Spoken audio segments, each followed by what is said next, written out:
Journey into space. The BBC presents Jet Morgan in Operation Luna. Jet Morgan and the crew of rocket ship Luna, having been stranded on Earth some 20,000 years before the time they left it, were able, with the help of the time travelers, creatures from another planet, to take off into outer space. Waiting for them 1,000 miles above the Earth were the spacecraft of the time travelers. By some means unknown to Jet, the strange ships were able to increase the speed of Luna to such an extent that all the crew lost consciousness, only to awake a few minutes later to find themselves hurtling through space at a tremendous speed on a circular journey through the universe and through time. And doubts about what would happen to them when they did get back to the 20th century then began to fill their minds. And what has happened to us physically? Have we grown older? You mean, does it take time to travel through time? Yes. Or do we return to the exact age we were before we made the journey? Well, this beard I've got ain't wasted any time growing, and I certainly feel a lot older. But if things do revert to what they were, we'll have lost all memory of this, of everything. It'll be like it never happened at all. Doc, get your diary. What for? Get it, quick. Yeah, sure. What's the idea, Jeff? You'll see. Here it is. Now, look back to the time when we first began to hear that strange music. Yeah, well? Is it all there? Yes, it's here. And the time we spent on Earth by the river, the appearance of the time travelers, is that all there? Yes, every word. Then start writing again. Record everything you can think of since you last made an entry. Everything. But why? Because if we do get back to the exact time before we journeyed through time, and we do forget all this, because by going back we can have no recollection of what is to come, that diary will be our only proof that anything happened at all. What if material things change, too, back to what they were? We can only wait and see until we sight the moon again. Only then will we know the truth. The truth about traveling through time, yes, Jet, but not the whole truth. How do you mean, Doc? Well, what do we know of the time travelers themselves, for example? Virtually nothing. Well, it still beats me how they managed to repair this ship and get it ready for takeoff without even consulting us. I can't begin to make out how they do half the things they do. I expect the forest creatures would think much the same about us, if they could think. But that's different. Them forest creatures were men like ourselves, but the time travelers didn't seem to be. They look more like animals. Biologically speaking, man is an animal, too, but a very advanced one. It's the size of his brain that makes him superior. Well, them time travelers didn't seem to have extra big heads that I noticed. Well, the way you ran when you saw one, I wonder you had time to notice he had a head at all. There's no need to get personal about it. Come to think of it, their heads were rather large. They probably do have fairly big brains. What, you mean every clever man is a big head? Not necessarily, Lemmy. Quality is just as important as quantity. A race of men, or animals with large brains that are also of high quality, could do remarkable things. Well, now, let's face it. They were a large type of animal and much bigger than us. 12 feet high, at least. 12 feet? Well, that's a bit of an exaggeration, Mitch, I must say. Well, how tall would you say they were, then? Well, 9 feet, certainly no more. 12 feet. Did you agree they were that tall, Doc? I wouldn't have said they were more than 7 feet at the most. Now, what kind of brains have we got? We can't even size them up. Well, we couldn't run them over with a tape measure, could we? The shock and surprise of seeing them seems to have upset our judgment. But if we can all differ so much about their size, how clear are we about what they look like? Well, in spite of what Dr. Mitch said about his nibs having a monkey face, he didn't look like a monkey to me when he showed himself on the screen. What did he look like to you, then? Well, he had a face more like one of them fruit-eating bats that you get in India. I don't think you'd have said that if you'd have stayed long enough to see him. Why not? Well, because on the screen he appeared in black and white. When we saw him in that sphere, we saw him in full color. And his face was bright blue and purply red, just like a mandrill. Well, he looked like a bat to me. And what about this armadillo business? Well, it was his skin that reminded me of an armadillo. It was more like a bony armor. Just his skin? He wasn't shaped like one? Well, how could he be? He stood up on 2 legs and had long arms. But he looked more like an animal than a man. Yes. That's the trouble with us human beings. We think any other form of civilization anywhere in the universe must be produced by creatures like ourselves. We won't grant it could be different. Well, how different could it be? Oh, very different. Man's pattern of civilization could be only one of many variants. Well, I don't see how. Well, just consider man's history. First, he's little more than an animal, like those forest creatures. But even so, I wouldn't mind betting that if you could look thoroughly into their way of life, it would consist principally of 2 things. What? Well, a practical approach to the necessities of living, like the manufacture of tools and weapons. Isn't the other? The desire to express themselves in some way. An artistic streak. Artistic? What, them gorillas? I bet that even now, back there on the Earth some 20,000 years ago, there's at least one man in every family who spends a good deal of his time carving or drawing the world he sees about him. Or if he doesn't do that, he's busy wasting his time banging a hollow log with a couple of bones for drumsticks. And he's probably better at that than he is at planning his tomorrow. You mean that man is essentially an artistic creature? He always has been. He'll paint, draw, sing, and dance because he can't help it. He'll build a house or make a spear because he has to, or die. Oh, I don't see the point of all this. What are you getting at? Just this. Supposing man, instead of developing his artistic trend first, had developed his scientific one. Yeah. Supposing all the scientific knowledge man has now had been known to the Greeks or the ancient Egyptians, and that over the centuries since, his store of knowledge had grown proportionately. Well? Well, where would he be today? I hate to think. Well, where would he be? Probably where the time travelers are now, or a long way towards it. Eh? You mean that's how the time travelers have got where they are? By developing along purely scientific lines? Why not? You mean they have no arts, literature, sculpture, music? He'd never heard of music. He didn't even know what it was. Yeah, but that underground city, it was beautiful. What was beautiful about it? Well, the flowers, for one thing. That was nature, not the time travelers. They're not responsible for flowers. What, you mean they could have them flowers all growing there and not appreciate them? All the wonderful bright colours? Who knows if they can even see colour? They may live in a completely grey world, like a dog. All right. But how about the way the city was laid out? Those spheres and the domes above the ground. Perfectly symmetrical and beautiful because of it. Yes, to our eyes. But they could mean no more to the time travelers than, well, a technical efficiency.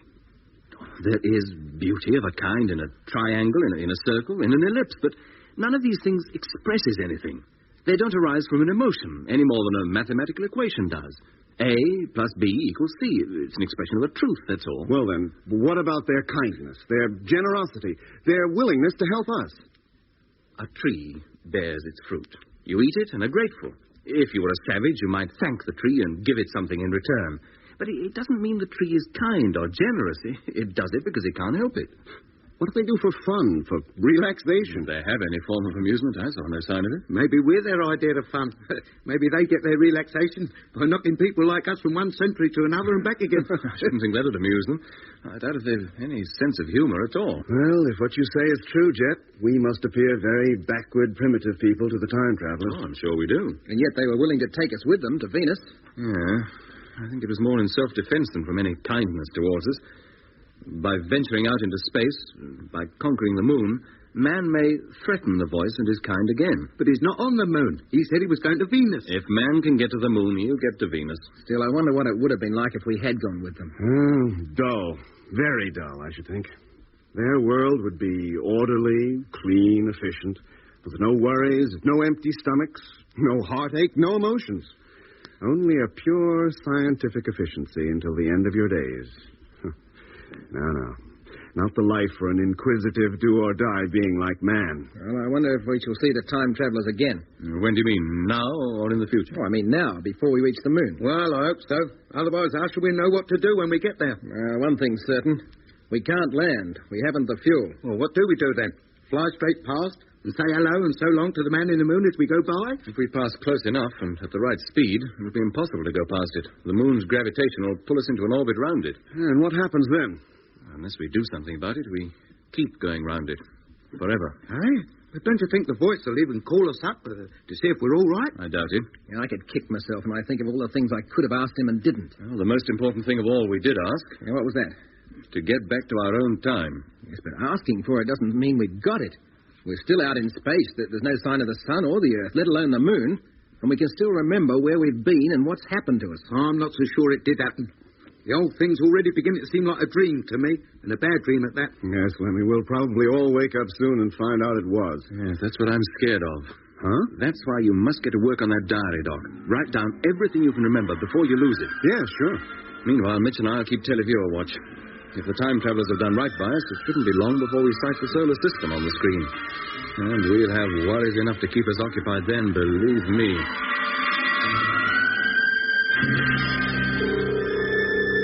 Do you think that can be it, Mitch? The sun? Our own sun? What else could it be? It's been getting bigger all the time. Yeah, but not big enough for us to see its planets yet, if it has any. Well, the rate we're traveling, it won't be long before we do see them. Supposing we don't slow up. Supposing we do go shooting right past. Or supposing we haven't arrived back at the right time. What are you two trying to do? Cheer me up or something? If that is our sun, the Earth will be revolving around it. And it'll have cities on it. Towns, ships, houses, men. Not prehistoric men, but men of our own time. Men and women who look like us and think like us. Yeah, and down in Australia, there's a radio operator waiting for me to call him up and tell him that Luna has left the moon and is on her way back to Earth. We've already done that. The last message we sent was to tell them we were going to circle the moon. You don't think they could hear us from here, do you? I doubt it, Lemmy. Even if they could, it would take some minutes before you got a reply. Well, I can wait. But supposing I do get them, what do I tell them? That we're outside the solar system altogether? Now, that would be something. Yeah, give them a bit of a shock, wouldn't it? Give me a bit of a shock if we got a reply. Well, shall I try it, Jeff? Yes, if you like, but I don't think there's the slightest chance of their hearing us from this distance. It'd prove a thing or two if they did.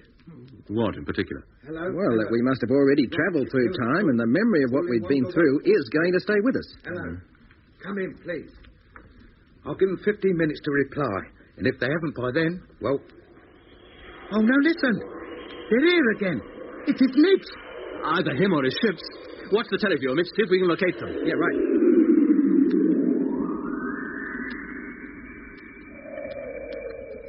Hello, Luna. No, wait. Where did that come from? From the radio. Let's get over there, quick. Hello? Hello? Luna calling? I know. Where have you been? Eh? We've been waiting for you. It took you a long time to get here. A long time, he says. Must be all of 40 minutes. Where are you? A long way from you. You should have opened up your radio before. I've been trying to call you. Oh. Tell me, have... I don't think you need worry about anything. You mean we've made it? I think so. But we haven't finished with you yet. How do you mean, haven't finished with us? You want to land on the moon, don't you? No, we don't. Look, we haven't got enough fuel. We used it nearly all up taking off from the Earth. Then I will have to arrange things a little differently. Well, how? You had better all get on your couches and strap yourselves in. What are you going to do? Help you get back to your own time. What, you mean we're not there yet? If you were, you wouldn't be out here in space, would you? No, I don't suppose we would. Do as he says. Get on your bunks. Right, okay. Hey, Doc. Yeah, Did you hear that? most of it. I've been trying to take it down. Well, you better stop now. Things are about to happen. Right. And let me know when you're all strapped in. I'm fixed. Yeah, me too. Hello? Can you hear me? Yes? We'll be all set in just a few moments. Very well. This is the last time you will hear from me. Why? Where are you going? To Venus. To my new home. Oh, well, we'll look you up in about 10 years from now, then. That we shall see. I hope our meeting has been of benefit to you. It has. Very much. Remember, our ships will always be watching you. Eh? Are you all strapped in now? Yes? Say, wait a minute before you go. Look, there's something I want to ask. Hello? Hello? Blimey, what's going on? What's happening? Lie flat, everybody. Oh. Lie flat. Don't move. Hang on. Hold tight.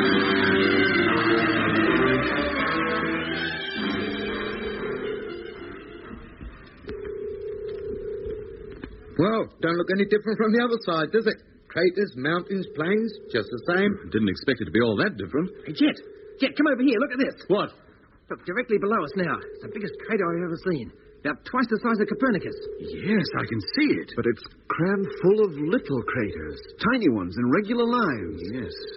There's a tendency for craters on the Earth side to form lines of a sort. Here, Jet, you know something? No, Lemmy, what?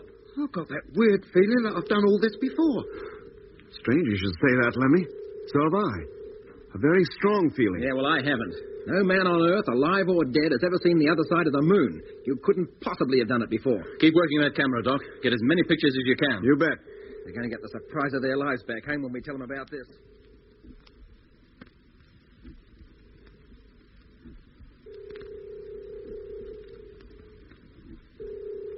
Well, nearly completed the circuit now. Soon our nose will be pointing to Earth again.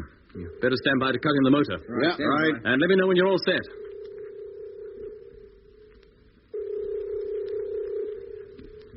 Okay, Jet. Okay. Cut the stern teleview, Lemmy. Switch on forward view. Teleview up, forward view, on. There she is. The Earth. Directly ahead. You said that, Mitch, as though you hadn't seen it in years. I feel like I haven't. But you saw it not 50 minutes ago, just before we took off from the moon. Position, Lemmy? Coming into center. 5 degrees. Doc, stabilizer. Stabilizer. 4 degrees. Mitch, load up. Oh, wait a minute. Hey, what's the matter? The fuel, there's hardly any left. What? But you said there was plenty. Oodles of it, you said. Well, there's not now. Look, something's wrong. We've lost it somewhere. 3 degrees. We must have used up much more than you thought. We couldn't have done. Not on a moon takeoff. We shouldn't have used half of it. 2 degrees. Have we got enough to set us on course for Earth? Yeah, just about. No more. Well, stand by to switch in motor. Standing by. 1 degree. Contact.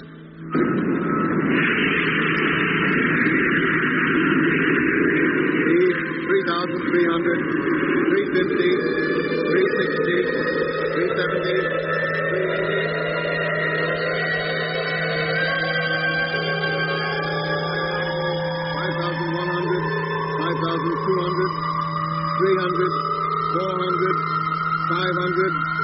600.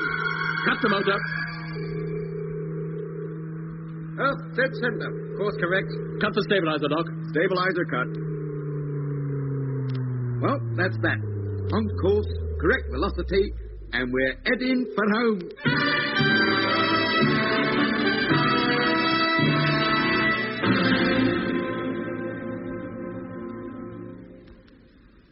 All right, Lemmy.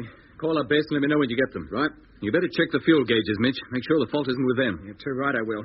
Not an hour ago, when we took off from the moon, they registered half full.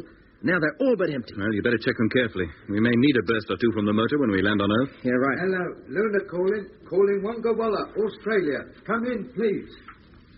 Hello, Luna. Wonga Walla, Australia calling. Oh, got him, Jet. Thanks, Lemmy. Hello, Earth. Jet Morgan calling. Hearing you loud and clear. We've completed our circuit round the moon, have taken numerous photographs, and are now heading back to Earth.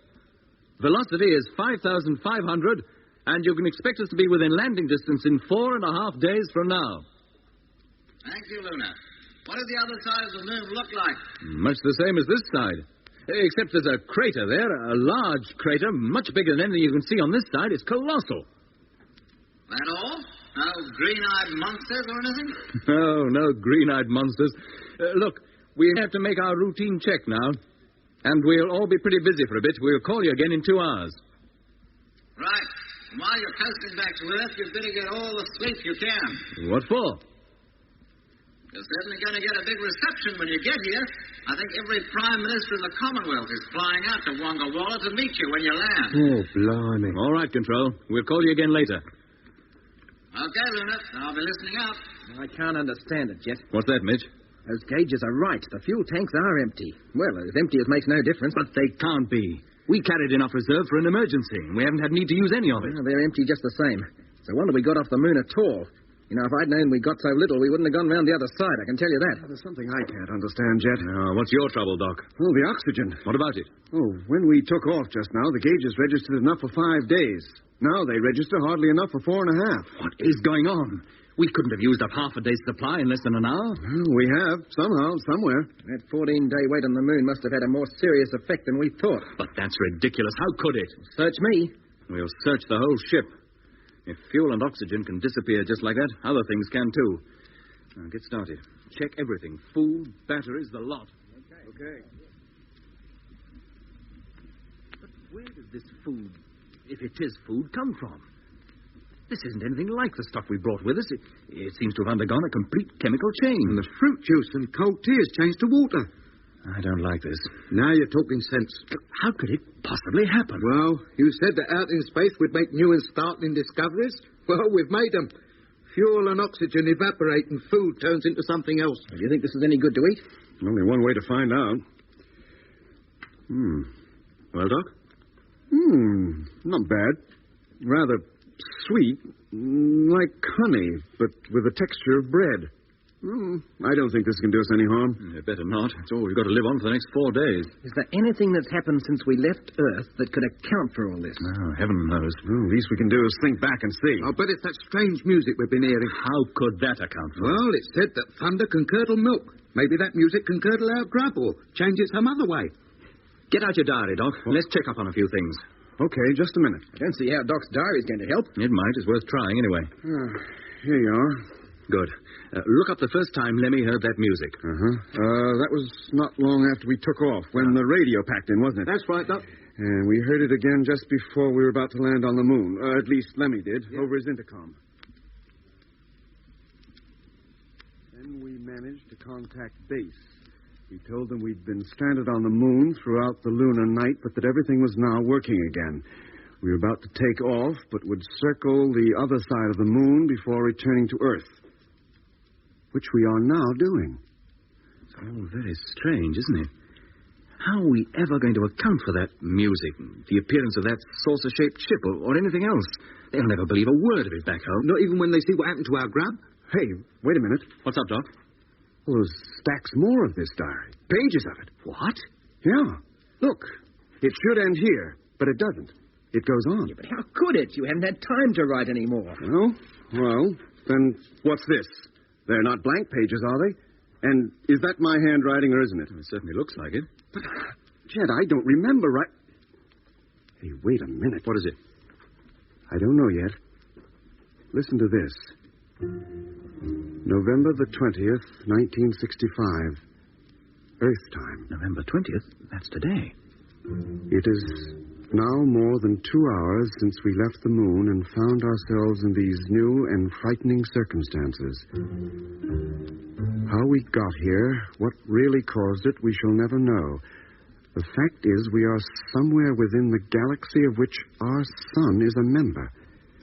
We are adrift in space, maybe destined to wander around the universe forever, helplessly, hopelessly.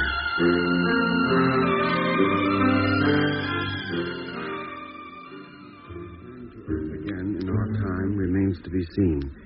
We can only put our trust in the time travelers and hope they pull it off. If they don't, these words may never be read by anybody, and the story of our strange adventures will die with us. Now Lemmy has picked up the voice on the radio.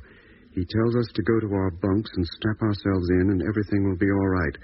So I must now leave this diary and do as he instructs.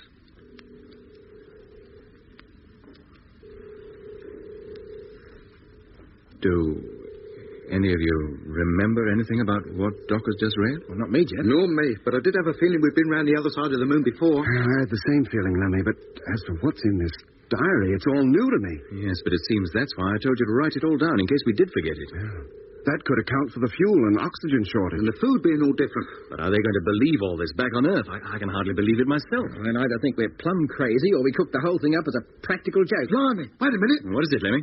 Where are you going? You'll see. He's turning out the locker, the one with the specimens of the moon rock and soil in it. Lemmy, what are you doing? Leave all that stuff alone. Got it. Got what? This. It was still there, where Doc's diary said we put it, in the locker. What is it? It's the knife. The prehistoric stone knife that Jet found outside the ship. Good heavens, then it must be true. Every word of it. We could never have picked up a thing like this on the moon. Yeah, but we could have brought it with us from Earth to substantiate our story. Well, Doc could anyway. Hey, wait a minute. Are you accusing me of fixing the whole thing up, Mitch? You brought the diary, didn't you? You could have brought the knife, too. Newspapers would pay a lot of money for this story back home. Now, look, wait a minute, you two. Let's not start arguing. The whole thing is absolutely fantastic, but I don't think anybody's trying to pull anything. Well, and how can you explain it? I don't know. Strange things have happened to all of us in the 3 weeks since we left Earth. Yeah, you tried telling Earth about them. See what they have to say about it. I'm going to call up control. To be laughed at? No, to tell them we're short of fuel and may have difficulty landing. Oh.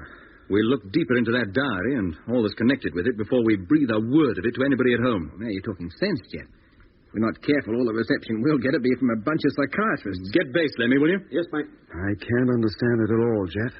I don't recall writing one word of any of this. Hello. Rocket ship Luna calling Wonga Walla. Come in, please. Hello, Luna. Standing by. Hello, this is Morgan speaking. Hello, Jet. Everything okay? You're dead on course. We're plodding you all the way. We're out of fuel. What? Yes, and landing may be a bit tricky.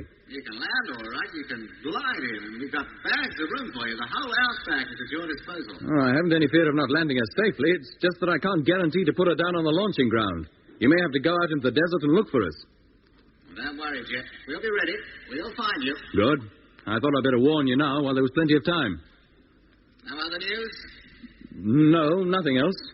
What news have you got? What's been happening back home? You're the biggest news we've had for years. Oh, except for one thing. Oh, what's that? Well, there's been another flying saucer scare, the biggest we've had since the 1950s. What? And sighted over Australia by a dozen independent eyewitnesses. What did these saucers look like? Like saucers, of course. Circular aircraft, anyway. About 20 of them, flying at tremendous speed and in a circular formation. Well, half an hour ago, they were sighted over America. You better keep a lookout for them, Jet. Maybe they're trying to steal your thunder. Yes, we will. What a nonsense. What makes you think so? Something cooked up by the newspapers, inspired by your trip. What else could it be? It could be a lot of things. Tell me you believe in them, Jet. Oh, I'm not saying I do or I don't. I don't believe or disbelieve anything until it's proved, or otherwise. Same here. When will you be calling again? In 2 hours. Right. I'll be listening. Good luck on your return home and happy landing. Thanks. Thanks, Wongawalla. Thanks a lot.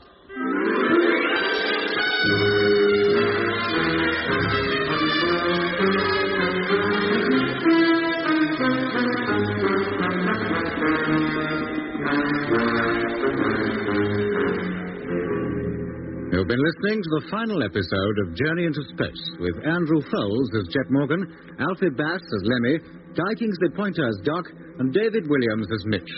The part of the time traveller was played by Derek Guyler, and other parts were played by David Jacobs. The orchestra was conducted by Van Phillips, who also composed the music. Journey into Space was written and produced for the BBC by Charles Chilton.